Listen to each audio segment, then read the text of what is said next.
ఇక్కడ మియాపూర్ పక్కల ఇక్కడ ఏం కాలనీ ఇది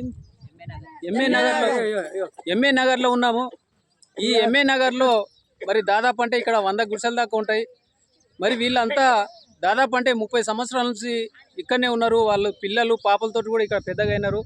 మరి వాళ్ళు బతుకుదేరు కోసం అని ఎక్కడి నుంచో వచ్చారు. వీళ్ళ అన్ని గుడిసెలు నిన్న మరి అధికారులు హెచ్ఎంసి వాళ్ళు వచ్చి మొత్తం కూలగొట్టడం జరిగింది. ఇంకా కొన్ని గుడిసెలు మళ్ళీ ఇవాళ వచ్చి కూడా అధికారులు కూలగొడతా అని అనడం జరిగింది.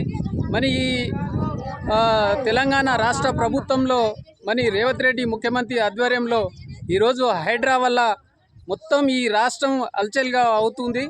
మరి దీంట్లో పెద్ద పెద్ద బిల్డింగ్లు కూలగొట్టినా పర్వాలేదు, కానీ ఈరోజు పేదవాళ్ళు గుడిసెలు వేసుకొని వాళ్ళకు అసలు కూలీ పని చేసుకొని ఇండ్ల పని చేసుకొని బతికే వాళ్ళకు తిండి కూడా సవంగా లేదు, పని కూడా సవంగా లేదు. వాళ్ళు ఇట్లా గుడిసెలు వేసుకొని ఉంటే వాళ్ళను ఈరోజు వాళ్ళ గుడిసెలన్నీ ధ్వంసం చేసి ఈరోజు హైడ్రా భయంతో పెద్ద బిల్డింగ్లు కూల్చొట్టుడేమో, కానీ పేదవాళ్ళ గుడిసెలు మాడకం కంపల్సరీ వారంలో ఒక్కొక్క గుడిసెలు ఎక్కడో దిక్కు 150 గుడిసెలు కూలగొట్టడం జరుగుతుంది. ఈరోజు ఎక్కడ లేని అమాయకులు పాపం వాళ్ళ నిన్న కూడా ఎవరు లేని ప్రాంతంలో వచ్చి ఈ గుడిసెలన్నీ కూలగొట్టడం జరుగుతుంది.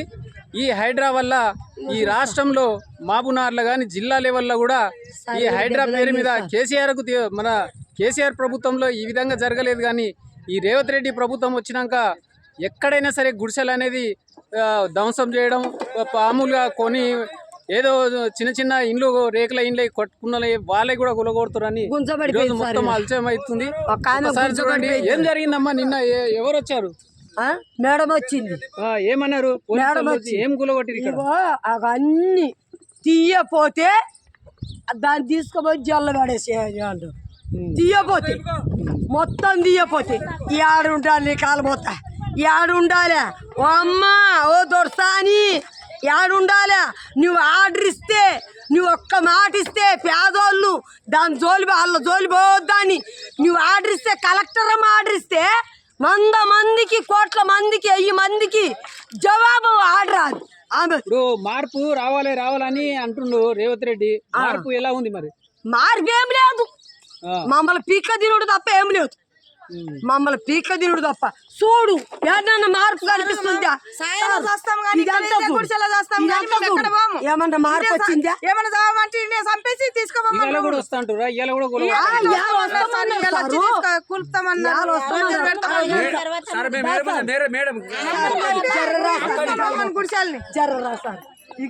ఇగో గుంచబాటేది నా మీద, ఇగో కాలు మీద గుంచబాటేది సారు.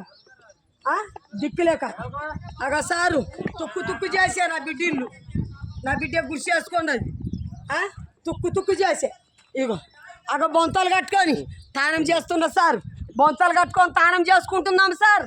బొంతలు కట్టుకొని తానం చేసుకుంటున్నాము. ఏమున్నది? ఏమన్నా బిస్బెట్ ఉన్నదా? బూనాది ఉన్నదా?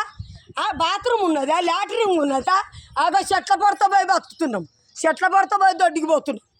సిగ్గు లేకుండా పోతున్నాము సార్. ఈ కాలపోతా ఏం చేయాలి? మీకు ఓట్లేసినందుక సారు రేవంత్ రెడ్డి గారు రా కిందికి దిగరా. మాది పిరి బస్సులో మేము ఎక్కుతలేము. మేము డ్యూటీలు చేసుకొని బతుకుతలేము. కుండలు తోముకొని బతుకుతున్నాం. మీ కుండలు మేము ఒక్కనాడు కూడా మేము బస్సు ఎక్కుతలేము. చెక్ చేసుకో. నీకు అన్నేసినాం. 1 రూపాయి ఇచ్చినవా మాకు? ఇలా గుడిసెలు పాపం వీళ్ళు అమాయకులు, వీళ్ళు చిన్న పిల్లలతో కూడా ఉన్నారు. వాళ్ళ గుడిసెలు అధికారులు మరి ఇట్లా ధ్వంసం చేస్తా ఉన్నారు. వీళ్ళు పాపం కూలి పని చేసుకునే వాళ్ళు వీళ్ళంతా. వీళ్ళు అమాయకులు. దాదాపు అంటే ఒక 30 సంవత్సరాల నుంచి ఇక్కడ ఉంటున్నారు చిన్న పిల్లలతోటి. ఈ పిల్లలంతా కూడా ఇక్కడనే పెద్దగా అయినరు.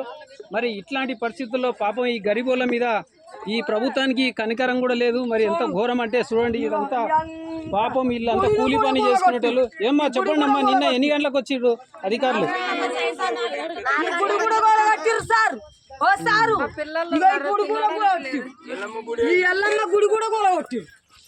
ఈ రకంగా మరి పేదవాళ్ళ మీద ఈ హైడ్రా వాళ్ళు మరి గరీబోళ్ళు ఎట్లా ఉంటారు ఏందని ఒక ఆలోచన లేకుండా ఈరోజు పేదవాళ్ళను రోడ్ల మీద వేసే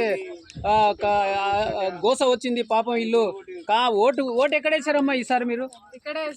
ఇక్కడే ఇక్కడ అంటే కాంగ్రెస్ కేసిరా కేసీఆర్ కేసిరా? ఓ రేవంత్ రెడ్డికి వేసినాము సారు, రేవంత్ రెడ్డికి వేసినాము, రేవంత్ రెడ్డికి వేసినాము సారు. నవ్వకుండా మాట్లాడుతున్నామ్మా, మీకేం ఫికర్ లేదా?